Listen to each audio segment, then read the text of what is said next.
Hello વિદ્યાર્થી મિત્રો, very good morning to all of you. Shri કન્યા પ્રાથમિક વિદ્યાલય કાલાવડ ઈ લર્નિંગ એપ્લિકેશનમાં આપ સૌનું હાર્દિક સ્વાગત છે. વિષય વિજ્ઞાન ધોરણ 8 ચેપ્ટર નંબર 9. હવે ફર્સ્ટ સેમેસ્ટરની અંદર આ તમારું લાસ્ટ ચેપ્ટર છે.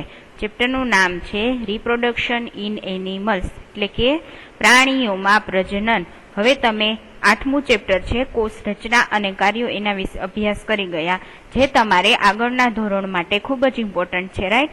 એવી જ રીતે આ 9મા નંબરનું ચેપ્ટર છે પ્રાણીઓમાં પ્રજનન, એ પણ તમારે આગળના ધોરણમાં ખૂબ જ અગત્યનું છે. એટલા માટે તમારે આ ચેપ્ટરનો સારી રીતે અભ્યાસ કરવાનો છે. હવે પ્રજનન એટલે શું? હવે ધોરણ 7ની અંદર તમે છે એ વનસ્પતિમાં પ્રજનન વિશે અભ્યાસ કરેલો, રાઈટ? તમારે સેમેસ્ટર 2ની અંદર 12મા નંબરનું ચેપ્ટર છે વનસ્પતિમાં પ્રજનન છે, ધોરણ 7ની અંદર આવી ગયું. હવે આ ધોરણની અંદર છે કે પ્રાણીઓમાં પ્રજનન. હવે કોઈ પણ સજીવ છે એ પ્રજનનની ક્રિયા દ્વારા જ ઉત્પન્ન થાય છે. તો હવે તમને પ્રશ્ન થાય કે પ્રજનન એટલે શું? તો પ્રજનનની ડેફિનેશન છે કે પિતૃઓમાંથી નવા સજીવ ઉત્પન્ન થવાની ક્રિયાને પ્રજનન કહેવામાં આવે છે. એટલે કે પિતૃઓ છે એનું જોડાણ થઈને જે નવો સજીવ ઉત્પન્ન થાય એને શું કહેવામાં આવે છે? એ ક્રિયાને તો કે પ્રજનન.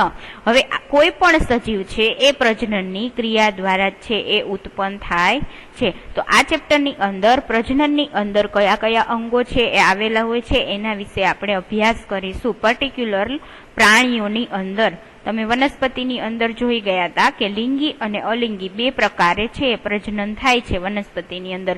એવી જ રીતે પ્રાણીઓની અંદર પણ અલગ અલગ રીતે છે પ્રજનન થાય છે.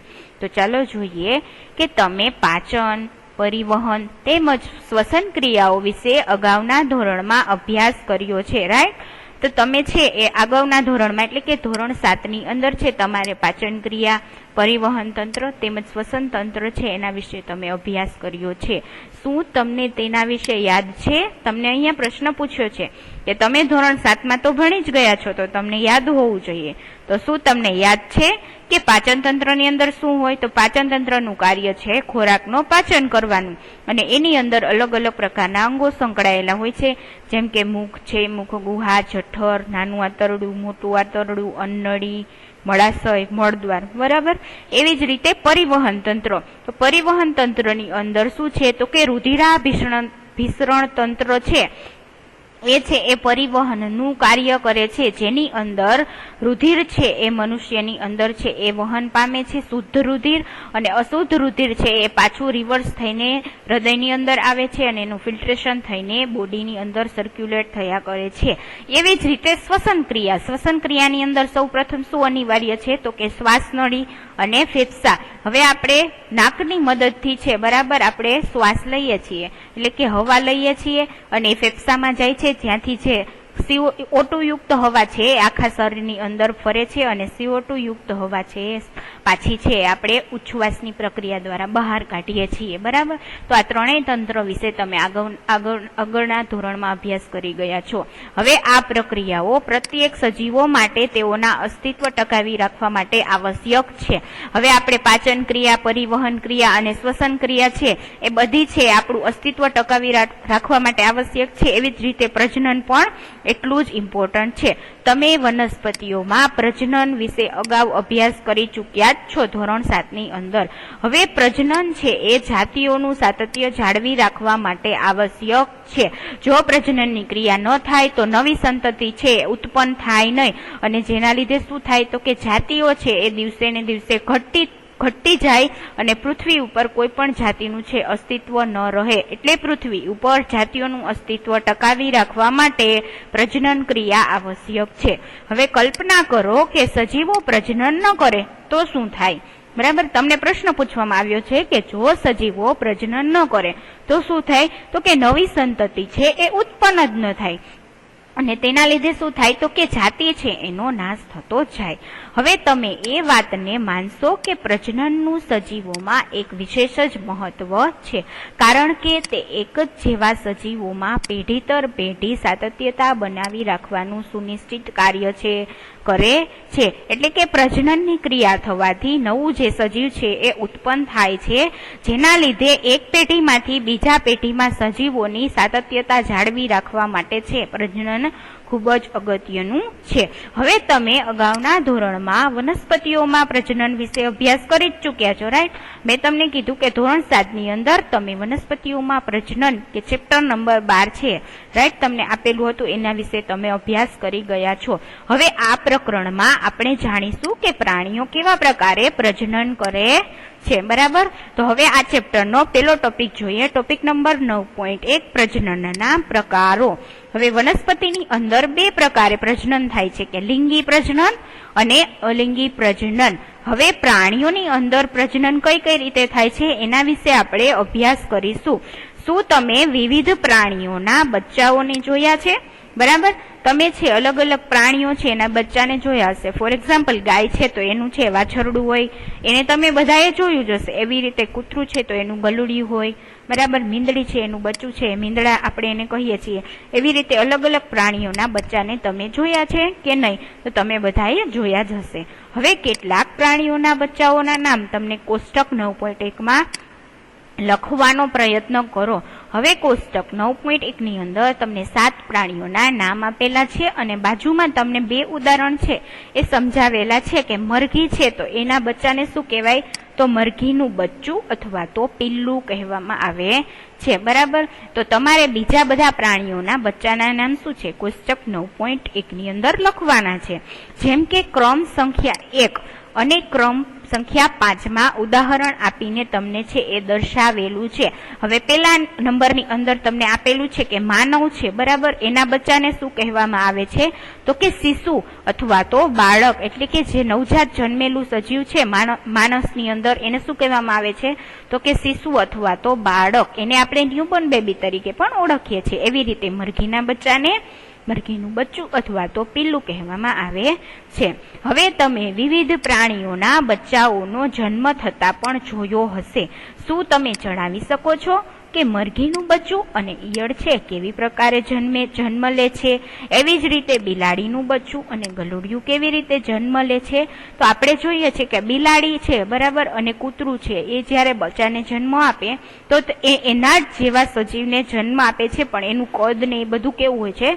તો કે નાનું હોય છે. એવી રીતે મરઘી છે એ શેને જન્મ આપે છે? તો મરઘી છે એ ઈંડાને જન્મ આપે છે અને એ ઈંડું ત્યારબાદ 3 અઠવાડિયા પછી છે ઈંડામાંથી જે પિલ્લું છે મરઘીનું બચ્ચું, બરાબર, એ છે બહાર આવે છે. એટલે મરઘી છે ઈંડાને જન્મ આપે છે, એવી રીતે બિલાડી અને કૂતરું છે બચ્ચાને જન્મ આપે છે. તો શું તમે વિચારો છો કે જન્મ પહેલા આ સજીવો એવા જ દેખાતા હતા જેવા તે અત્યારે દેખાય છે? તો ચાલો તેના વિશે જાણકારી મેળવીએ. હવે વનસ્પતિઓની જેમ જ પ્રાણીઓમાં પણ પ્રજનનના 2 પ્રકાર હોય છે. પહેલું છે એ લિંગી પ્રજનન અને બીજું છે એ અલિંગી પ્રજનન. આ તમારે યાદ રાખવાનું છે. વનસ્પતિઓમાં પણ પ્રજનનના 2 પ્રકાર છે, એક લિંગી પ્રજનન અને બીજું છે અલિંગી પ્રજનન. એવી જ રીતે મનુષ્યની અંદર અને પ્રાણીઓની અંદર પણ પ્રજનનના કેવા છે? તો કે 2 પ્રકાર છે. પહેલું છે એ લિંગી પ્રજનન અને બીજું છે એ અલિંગી પ્રજનન.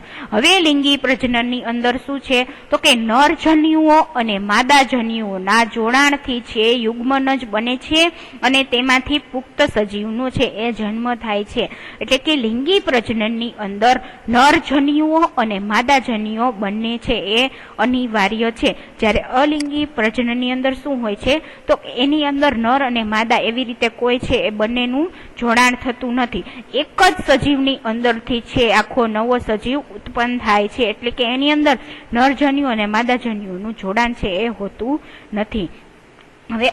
હવે ત્યારબાદ છે આપણે કોષ્ટક 9.1 છે એની આપણે પહેલા પૂર્તિ કરી લઈએ, ત્યારબાદ આપણે બીજો ટોપિક છે કે લિંગી પ્રજનન એના વિશે અભ્યાસ કરીશું. હવે કોષ્ટક 9.1 ની અંદર તમને પ્રાણી અને એના બચ્ચાનું નામ શું છે એ આપેલું છે. હવે એની અંદર તમને ઉદાહરણ 1 અને ઉદાહરણ 5 છે એ તમને સમજાવવા માટે આપેલું છે. તો કે ફોર એક્ઝામ્પલ મનુષ્ય છે તો એના બચ્ચાને શું કહેવામાં આવે છે? તો કે શિશુ. હવે એવી જ શિશુ અથવા તો બાળક એવી રીતે બીજું ઉદાહરણ છે કે બિલાડી, તો બિલાડીના બચ્ચાને આપણે શું કહીએ છીએ તો કે મીંદડું. એવી જ રીતે ત્રીજું ઉદાહરણ છે તો કે કૂતરું, એના બચ્ચાને આપણે શું કહીએ છીએ તો કે ગલુડિયું. એવી રીતે પતંગિયું છે તો પતંગિયાના બચ્ચા છે એને આપણે શું કહીએ છીએ તો કે પતંગિયું છે એના બચ્ચાને છે આપણે ઈયળ તરીકે ઓળખીએ છીએ, રાઈટ. પતંગિયાના બચ્ચાને શું કહેવામાં આવે છે તો કે ઈયળ. એવી રીતે મરઘી છે એના બચ્ચાને શું કહેવામાં આવે છે તો કે પીલું. ગાયના બચ્ચાને શું કહેવામાં આવે છે તો કે વાછરડું. આ તમારે યાદ રાખવાના છે અને કોષ્ટક છે તમારે બુકની અંદર લખવાનું છે. એવી જ રીતે દેડકો છે તો એના બચ્ચાને શું કહેવામાં આવે છે તો કે ટેડપોલ. શું? ટેડપોલ. બરાબર.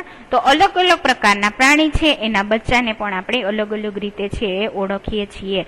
હવે ત્યાર પછીનો ટોપિક જોઈએ 9.2 લિંગી પ્રજનન.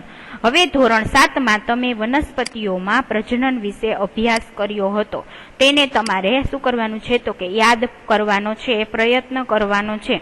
હવે ધોરણ 7ની અંદર તમે અભ્યાસ કર્યો કે વનસ્પતિમાં બે પ્રકારે છે પ્રજનન થાય છે, લિંગી પ્રજનન અને અલિંગી પ્રજનન. હવે અલિંગી પ્રજનનની અંદર છે વનસ્પતિ છે શું કરે છે તો કે બીજ વિના જ નવા છોડ ઉત્પન્ન કરે છે. આપણે આગળ જ જોયું કે અલિંગી પ્રજનનની અંદર નરજન્યુઓ અને માદાજન્યુઓનું જોડાણ છે એ થતું નથી. એક જ સજીવ છે એ બીજા સજીવનું છે એ નિર્માણ કરે છે. બરાબર. હવે વનસ્પતિની અંદર અલિંગી પ્રજનન છે એ 5 રીતે અલગ અલગ પ્રકારે થાય છે. હવે તમને પ્રશ્ન થાય કે એક જ બીજ વિના છે છોડ કેવી રીતે ઉત્પન્ન થાય, રાઈટ. તો અલિંગી પ્રજનનમાં એવું જ થાય છે. તો એ કેવી રીતે થાય છે તો કે 5 પદ્ધતિ વડે થાય છે. એમાં સૌ પ્રથમ પહેલું જોઈએ, તમને જસ્ટ રિવિઝન કરાવી દઉં કે કલિકા વડે વાનસ્પતિક પ્રજનન. એની અંદર શું થાય તો કે મૂળ પ્રકાંડ કે પર્ણ પરની કલિકાને રોપીને તેમાંથી નવો છોડ ઉત્પન્ન કરી શકાય છે. ફોર એક્ઝામ્પલ, મૂળ દ્વારા વાનસ્પતિક પ્રજનન કેવી રીતે થાય એના ઉદાહરણમાં સક્કરિયા, ગાજર, ડહાલિયા એ બધા છે એનું મૂળ છે આપણે રોપી દઈએ તો એમાંથી એક નવા સક્કરિયા છે ઉત્પન્ન થાય છે, રાઈટ. આ વનસ્પતિ પ્રજનનની અંદર વાત કરું છું. એવી જ રીતે પ્રકાંડ દ્વારા પણ વાનસ્પતિક પ્રજનન થાય છે, જેના ઉદાહરણ છે બટાકા, આદુ, હળદર, સુરણ. એ બધા શું છે તો કે વનસ્પતિના પ્રકાંડના જ એક ભાગો છે. એવી જ રીતે પર્ણ દ્વારા વાનસ્પતિક પ્રજનન, એના ઉદાહરણ છે પાનફૂટી, અડુની વેલ. બરાબર. આ થઈ કલિકા વડે વાનસ્પતિક પ્રજનનની વાત. ત્યાર પછી સેકન્ડ છે કે કલમ કરવી. હવે આપણે છે કલમ કરીએ, બરાબર. એની અંદર શું કરીએ છીએ તો કે આંબો છે, ચંપો છે, ગુલાબ, મહેંદી વગેરેના છોડ છે એની ડાળી છે એને ગાંઠથી કાપીને આપણે એને જમીનમાં વાવી દઈએ છીએ અને એ ડાળી ધીમે ધીમે વિકાસ પામીને એક પુખ્ત છે એ છોડમાં નિર્માણ છે એ થાય છે. બરાબર. તો એની અંદર કઈ બીજનો ઉપયોગ થતો નથી. તો આ થઈ બીજી અલિંગી પ્રજનનની પદ્ધતિ. હવે ત્રીજી જોઈએ કલિકા સર્જન. હવે ઈસ્ટની અંદર છે એ કલિકા સર્જન દ્વારા અલિંગી પ્રજનન થાય છે. ઈસ્ટ શું છે તો કે એ એક કોષી સજીવ છે અને એ કલિકા સર્જન દ્વારા અલિંગી પ્રજનન કરે છે. ત્યારબાદ ત્રીજી પદ્ધતિ છે અવખંડન. અવખંડનની અંદર ઉદાહરણ જોઈએ તો કે સ્પાઇરોગાયરા. સ્પાઇરોગાયરા શું છે તો કે એ એક લીલ છે. તમે બધાએ તળાવની અંદર છે એ ઉપર ગ્રીન કલરનો શેવાળ છે એ જોયો જશે. એ શું છે તો કે એક સ્પાઇરોગાયરા એટલે કે લીલનું ઉદાહરણ છે. એ પણ એક અવખંડનની પ્રક્રિયા દ્વારા અલિંગી પ્રજનન કરે છે. એવી રીતે પાંચમું છે બીજાણુ સર્જન. અલિંગી પ્રજનનની અંદર પાંચમી પદ્ધતિ છે એ છે બીજાણુ સર્જન. હવે મ્યુકર એટલે મ્યુકર છે એ ફૂગનું ઉદાહરણ છે. મ્યુકર છે એ બીજાણુ સર્જન દ્વારા અલિંગી પ્રજનન કરીને નવી સંતતિ બનાવે છે. એવી જ રીતે હંસરાજ છે તો કે હંસરાજ એક વનસ્પતિનું નામ છે. એ પણ બીજાણુ સર્જનની પદ્ધતિથી છે એ નવું સજીવ છે એ બનાવે છે. ત્યારબાદ જોઈએ વનસ્પતિની અંદર લિંગી પ્રજનન. હવે વનસ્પતિની અંદર લિંગી પ્રજનનમાં નર પ્રજનન અંગ પુંકેસર અને માદા પ્રજનન અંગ સ્ત્રીકેસર ભેગા મળીને ફલનની પ્રક્રિયા કરે છે અને નવા સજીવનું નિર્માણ કરે છે. એટલે કે લિંગી પ્રજનન થવા માટે નર પ્રજનન અંગ અને માદા પ્રજનન અંગની જરૂર પડે છે. હવે આપણે જોઈ લીધું, બરાબર. મેં તમને રિવિઝન કરાવી દીધું કે ધોરણ 7ની અંદર લિંગી પ્રજનન અને અલિંગી પ્રજનનમાં તમે શેનો અભ્યાસ કરેલો. હવે તમને યાદ હશે કે લિંગી પ્રજનન કરતી વખતે વનસ્પતિઓમાં નર અને માદા પ્રજનન ભાગો આવેલા હોય છે. બરાબર, મેં હમણાં તમને કીધું કે નર પ્રજનન અંગ તરીકે વનસ્પતિમાં શું આવેલું હોય તો કે પુંકેસર, અને માદા પ્રજનન ભાગ તરીકે શું આવેલું હોય તો કે સ્ત્રીકેસર. આ બંને ભેગા થઈને ફલનની પ્રક્રિયા કરે છે અને નવી વનસ્પતિનું નિર્માણ થાય છે.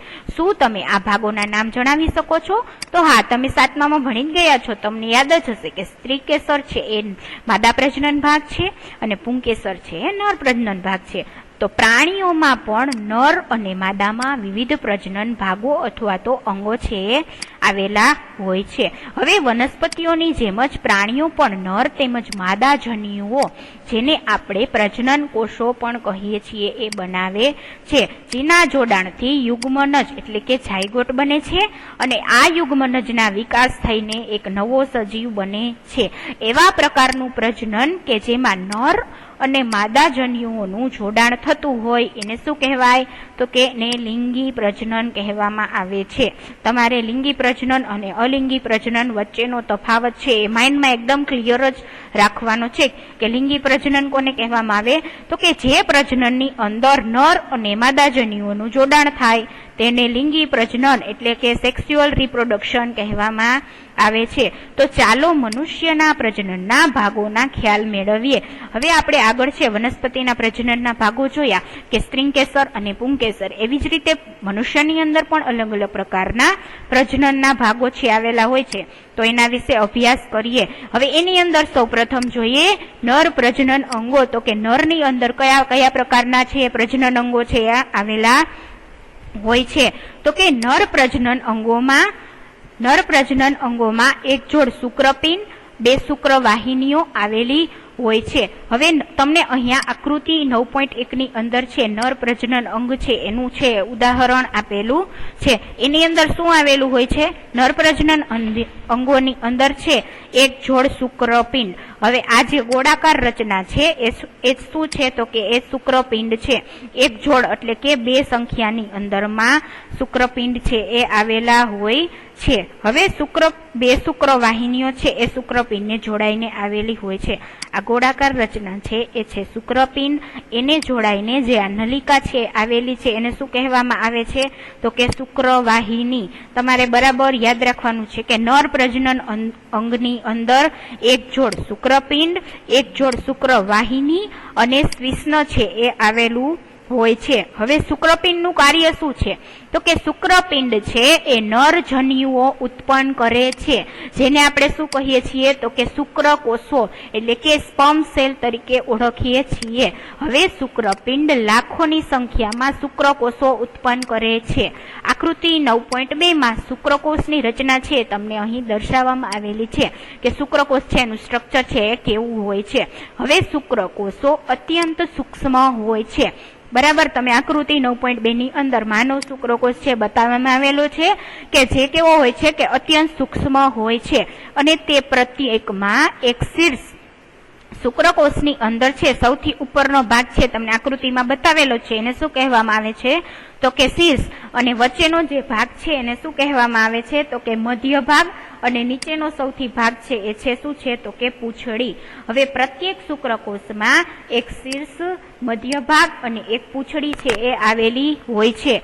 શું શુક્રકોષ એક જ કોષ જેવા દેખાય છે તો કે હા, વાસ્તવમાં પ્રત્યેક શુક્રકોષમાં કોષોના સામાન્ય ઘટકો છે એ છે જોવા મળે છે. હવે તમારે આકૃતિ છે મનુષ્યમાં નર પ્રજનન અંગો એ યાદ છે રાખવાની છે અને એના ઉપરથી તમને પ્રશ્ન પૂછાય કે મનુષ્યના નર પ્રજનન અંગો છે એના વિશે આકૃતિ દોરો અને લખો. તો તમારે છે આ આકૃતિ છે નર પ્રજનન અંગો એ દોરવાની છે. એની અંદર શું આવેલું હોય છે તો કે એક જોડ છે એ શુક્રપિંડ, શુક્રવાહિની એક જોડ અને સ્વિષ્ન છે આવેલું હોય છે. અને શુક્રપિંડ શું કરે છે તો કે શુક્રકોષો ઉત્પન્ન કરે છે અને લાખોની સંખ્યામાં શુક્રકોષો છે શુક્રપિંડ દ્વારા ઉત્પન્ન થાય છે. શુક્રકોષનું સ્ટ્રક્ચર કેવું હોય તો કે શીર્ષ, મધ્ય ભાગ અને પૂંછડી ધરાવે છે અને એ અત્યંત સૂક્ષ્મ હોય છે. હવે અહીંયા પહેલીને એક પ્રશ્ન થાય છે કે શુક્રકોષ છે એની અંદર પૂંછડી છે એનું કામ શું છે? હવે શુક્રકોષની અંદર શીર્ષનો જે ભાગ છે એની અંદર છે ન્યુક્લિયસ એટલે કે કોષ કેન્દ્ર આવેલું હોય છે અને મધ્યનો જે ભાગ છે તમારે એની અંદર છે માઇટોકોન્ડ્રિયા આવેલું હોય છે, એટલે કે કણાભસૂત્ર, અને પૂંછડી છે છેલ્લે આવેલી હોય છે. હવે પહેલીનો પ્રશ્ન છે કે પૂંછડી છે એનું કામ શું છે, તો કે પૂંછડી છે એ હલનચલન અને પ્રચલનની ક્રિયામાં છે શુક્રકોષને મદદ કરે છે. એ પૂંછડી છે એકદમ ફ્રેજાઇલ હોય છે, જેની મદદથી શુક્રકોષ છે ફટાફટ છે એ ગતિ કરી શકે છે. હવે ત્યાર પછીનો ટોપિક છે કે માદા પ્રજનન અંગો. હવે આપણે નર પ્રજનન અંગો વિશે તો અભ્યાસ કરી લીધો, બરાબર, કે એની અંદર શું શું આવેલું હોય છે. હવે જોઈએ માદા પ્રજનન અંગો. તો માદા પ્રજનન અંગોની અંદર શું છે, તો કે માદા પ્રજનન અંગોમાં એક જોડ અંડપિંડ. હવે અહીંયા આકૃતિની અંદર તમને બતાવવામાં આવેલું છે કે યલો કલરનું જે તમે જોઈ શકો છો એ શું છે, એક જોડ અંડપિંડ. એક જોડની અંદર બે આવેલા હોય, એટલે બે ની સંખ્યામાં અંડપિંડ આવેલા હોય એટલે આપણે એને એક જોડ કહી શકીએ છીએ. એવી જ રીતે અંડવાહિનીઓ, અંડપિંડને જોડતી જે વાહિની છે આ, બરાબર, એને શું કહેવામાં આવે છે, તો કે અંડવાહિની છે એ આવેલી હોય છે, જે ક્યાં ખુલે છે, તો કે ગર્ભાશયની અંદર. હવે અંડવાહિનીને ફેલોપિયન નલિકા તરીકે પણ ઓળખવામાં આવે છે, જે તમારે યાદ રાખવાનું છે. કદાચ તમને અંડવાહિની જગ્યાએ ફેલોપિયન નલિકા પૂછવામાં આવેલું હોય તો તમારે યાદ રાખવાનું કે અંડવાહિની ફેલોપિયન નલિકા પણ કહેવામાં આવે છે. અને ગર્ભાશય છે એ આવેલું હોય છે, જે તમે અહીં આકૃતિની અંદર જોઈ શકો છો. એક જોડ છે અંડપિંડ, એક ડાબી બાજુએ અને એક જમણી બાજુએ બે અંડપિંડ આવેલા હોય છે. ત્યારબાદ અંડપિંડને ગર્ભાશય સાથે જોડતી જે નળી આવેલી હોય છે એને ફેલોપિયન નલિકા અથવા તો અંડવાહિનીઓ કહેવામાં આવે છે. અને આ વચ્ચેનો જે ભાગ છે એને શું કહેવામાં આવે છે, તો કે ગર્ભાશય. હવે આ ગર્ભાશય છે એ ગર્ભાશય ગ્રીવા દ્વારા મનુષ્યને જે માદા છે એના પ્રજનન તંત્રની અંદર છે એ ખુલે છે.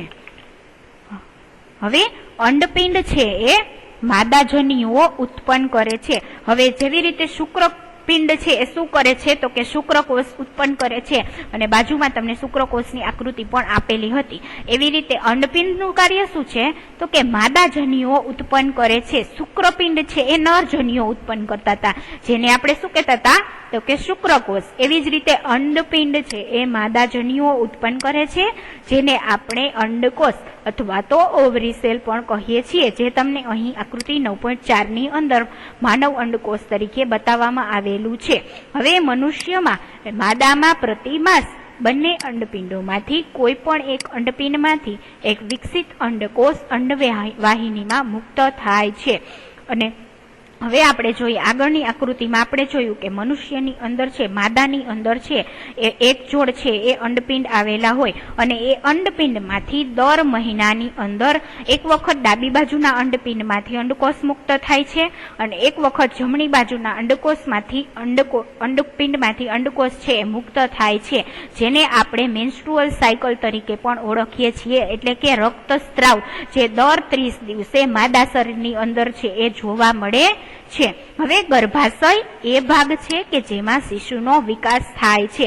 ગર્ભાશયનું કાર્ય શું છે, તો ગર્ભાશય એ એવો પોલાણવાળો ભાગ છે જેની અંદર છે એ શિશુનો શું થાય છે, તો કે વિકાસ થાય છે. શુક્રકોષની જેમ અંડકોષ પણ એક કોષ જ છે. હવે તમને અહીં આકૃતિની અંદર બતાવવામાં આવેલું છે. આગળની આકૃતિમાં આપણે જોયું હતું કે શુક્રકોષ છે એની અંદર પણ એક કોષ કેન્દ્ર છે, કણાભસૂત્ર છે એ આવેલા હોય છે. એવી જ રીતે માનવ અંડકોષ છે, જે માદાનો અંડકોષ, એની અંદર પણ તમે જોઈ શકો છો કે ઘટ્ટ કોષ કેન્દ્ર આવેલું હોય છે. એની અંદર DNA ને RNA જેનેટિક મટીરિયલ આવેલું હોય છે. એવી જ રીતે કોષરસ છે આવેલા હોય છે, અને બીજી બધી અંગિકાઓ જે આપણે આગળના ચેપ્ટરની અંદર વાત કરેલી બધી જ અંગિકાઓ છે એ પણ છે અંડકોષની અંદર આવેલી હોય છે. હવે બૂજો છે એને યાદ છે કે વિભિન્ન પ્રાણીઓમાં અંડકોષનું કદ છે કેવું હોય છે, તો કે અલગ અલગ હોય છે. હવે અંડકોષ અતિ સૂક્ષ્મ પણ હોઈ શકે છે. દાખલા તરીકે મનુષ્યનો અંડકોષ છે એકદમ સૂક્ષ્મ છે, જેને આપણે નરી આંખે જોઈ શકતા નથી, બરાબર. એવી જ રીતે ઘણી અમુક પ્રાણીઓ છે એની અંદર ખૂબ જ મોટા છે અંડકોષ આવેલા હોય છે. દાખલા તરીકે મરઘીમાં મરઘી છે એનું ઈંડું છે એ એક કોષ છે. આપણે ચેપ્ટર નંબર 8 ની અંદર કોષ રચના અને કાર્યોની અંદર જ અભ્યાસ કરી ગયા કે મરઘીનું ઈંડું છે એ એક કોષ જ છે, પરંતુ એની સાઇઝ છે કેવી છે તો કે મોટી છે. એવી જ રીતે શ્રાહમૃગનો અંડકોષ સૌથી મોટો હોય છે. હવે મનુષ્યની અંદર છે જે અંડકોષ એ સૌથી નાનો હોય, એવી જ રીતે શાહમૃગનો અંડકોષ છે સૌથી મોટો હોય છે. હવે આ બે તમારે યાદ રાખવાનું છે. તો ત્યાર પછીનો ટોપિક જોઈએ ફલન. તો કે ફલન છે કોને કહેવામાં આવે છે? ફલનને શું કહેવાય તો કે ફર્ટિલાઇઝેશન તરીકે પણ આપણે ઓળખીએ છીએ. તો હવે જોઈએ કે પ્રજનન પ્રક્રિયાનું પહેલું ચરણ શુક્રકોષ અને અંડકોષનું જોડાણ છે. હવે જ્યારે પ્રજનનની પ્રક્રિયા થાય ત્યારે શું થાય છે તો કે નરમાંથી શુક્રકોષ અને માદામાંથી અંડકોષ છે આવે છે, અને એ બંને જોડાય અને યુગ્મનજ એટલે કે ઝાયગોટનું નિર્માણ કરે છે. એટલે કે ફલનની પ્રક્રિયાનું પહેલું ચરણ શુક્રકોષ અને અંડકોષનું મિલન છે.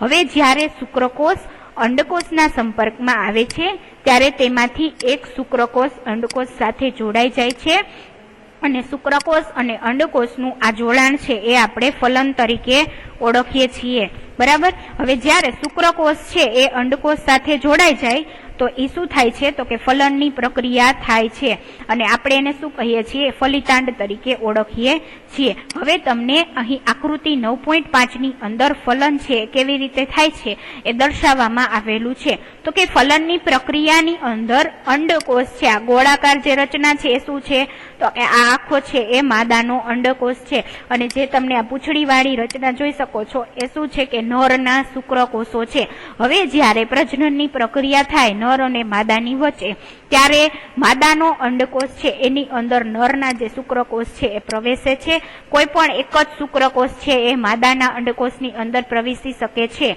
અને આ પ્રક્રિયાને ફલન કહેવામાં આવે છે.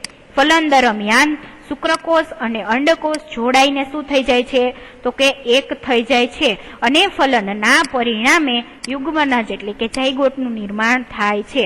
હવે આકૃતિ 9.6 ની અંદર અહીં તમે જોઈ શકો છો કે તમે છે ઝાયગોટ છે કેવું છે એ બતાવવામાં આવેલું છે. હવે શું તમને જાણકારી હતી કે યુગ્મનજ એક નવા સજીવનો પ્રારંભ છે? બરાબર. શું તમને ખ્યાલ હતો કે યુગ્મનજ છે એનાથી એક નવો સજીવ છે એ નિર્માણ થાય છે? હવે આકૃતિ 9.6 ની અંદર યુગ્મનજ છે બતાવવામાં આવેલું છે. એટલે કે નરનો શુક્રકોષ અને માદાનો અંડકોષ જોડાઈને ફલનની પ્રક્રિયા થાય ત્યારે એ જોડાય છે અને યુગ્મનજ બનાવે છે, જે આકૃતિ 9.6 ની અંદર તમે જોઈ શકો છો. હવે ફલનની પ્રક્રિયામાં માતાનો અંડકોષ અને પિતાનો શુક્રકોષ શું થાય છે તો કે જોડાણ પામે છે. એટલે કે નવી સંતતિમાં કેટલાક લક્ષણો તેમની માતામાંથી અને કેટલાક લક્ષણો તેના પિતામાંથી આનુવંશિક થાય છે. હવે ફોર એક્ઝામ્પલ તમારા ભાઈ અને બહેનને જુઓ અને એ ઓળખવાનો પ્રયત્ન કરો કે તેમાંનામાં કયા લક્ષણો માતામાંથી અને કયા લક્ષણો પિતામાંથી પ્રાપ્ત થાય છે.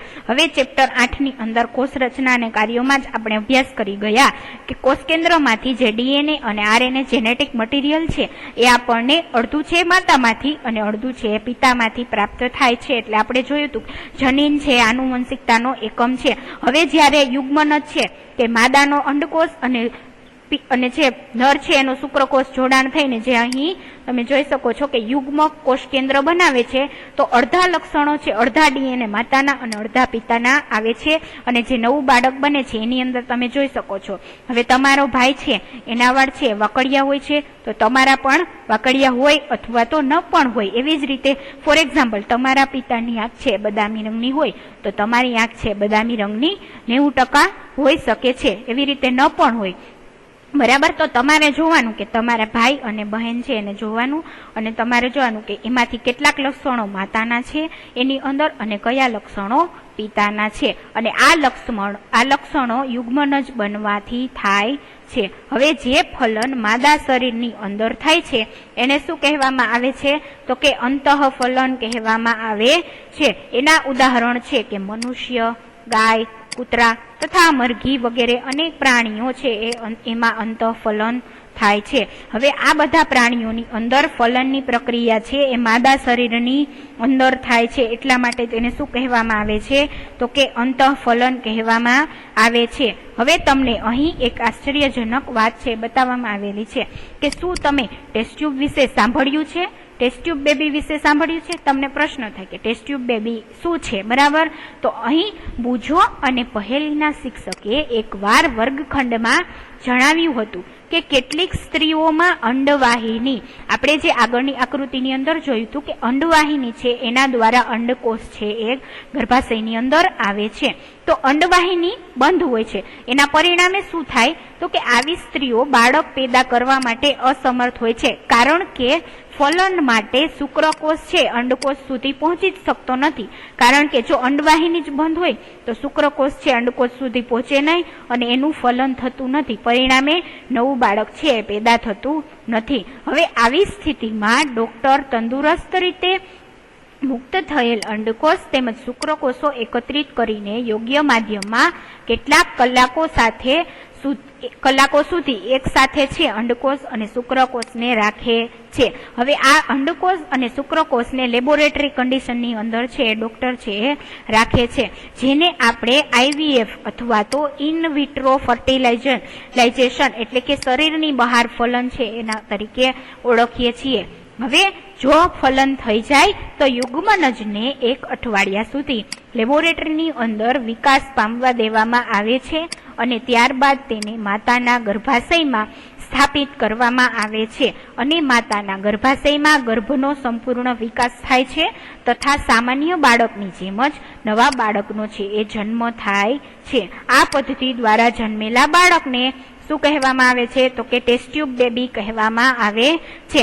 એવી સ્ત્રીઓ કે જેની અંદર અંડવાહિનીઓ છે એ સાવ બંધ જ હોય તો એનો છે બાળક છે જન્મ આપી શકતી નથી, તો એના માટે એક સાઈડનો ઓપ્શન છે ટેસ્ટ ટ્યુબ બેબી, જેની અંદર માદામાંથી છે અંડકોષ લઈ લેવામાં આવે અને નરમાંથી શુક્રકોષ લેવામાં આવે છે અને એ બંનેને પ્રોપર ટેમ્પરેચર, હ્યુમિડિટી એ બધું મેન્ટેન કરીને લેબોરેટરીની અંદર એનું છે એ પ્રજનન કરાવવામાં આવે છે અને અમુક કલાકો સુધી શુક્રકોષ અને અંડકોષને એક જગ્યાએ ભેગા કરવામાં આવે છે। જો એ બંનેનું ફલન થઈ જાય તો યુગ્મનજનું નિર્માણ થાય છે અને એ યુગ્મનજ માદાના ગર્ભાશયની અંદર દાખલ કરવામાં આવે છે અને જે ફલન જે છે એ વિકાસ પામીને પુખ્ત શિશુ બને છે અને 9 મહિના બાદ માદા છે એક સુંદર મજાના શિશુને જન્મ આપે છે। તો આ શેના વિશેની વાત થઈ તો કે ટેસ્ટ ટ્યુબ બેબી વિશેની। જો અંડવાહિની બંધ હોય તો આ પણ એક ઓપ્શન છે નવા બાળકને જન્મ આપવા માટેનો। હવે IVF પણ કહેવામાં આવે છે, તો તમારે એનું ફૂલ ફોર્મ છે એ યાદ રાખવાનું છે। IVF ને શું કહેવામાં આવે છે? એનું ફૂલ ફોર્મ છે ઇન વિટ્રો ફર્ટિલાઇઝેશન, એટલે કે શરીરની બહાર ફલન, બરાબર। ત્યારબાદ જોઈએ કે તમને જાણીને આશ્ચર્ય થશે કે અનેક પ્રાણીઓમાં ફલનની ક્રિયા માદા પ્રાણીના શરીરની બહાર થાય છે। આવા પ્રાણીઓમાં ફલન છે એ પાણીમાં થાય છે। તો ચાલો જાણીએ કે આ ક્રિયા કેવી રીતે થાય। હવે આપણે આગળ જોયું કે મનુષ્ય છે, ગાય છે, મરઘી છે, બરાબર, એની અંદર કયા પ્રકારનું ફલન થાય છે તો કે અંતઃફલન, એટલે કે શિશુ છે એ માદા શરીરની અંદર જ વિકાસ પામે છે। એવી રીતે અમુક બીજા પ્રાણીઓ છે જેની અંદર બાહ્ય ફલન થાય છે, એટલે કે શિશુ છે એ બહારની બાજુ વિકાસ પામે છે, એને શું કહેવામાં આવે છે તો કે બાહ્ય ફલન। એટલે ફલનના મુખ્ય 2 પ્રકાર છે, અંતઃફલન અને બાહ્ય ફલન। અંતઃફલન વિશે આપણે અભ્યાસ કરી ગયા, બાહ્ય ફલન વિશે આપણે નેક્સ્ટ લેક્ચરની અંદર અભ્યાસ કરીશું। Thank you.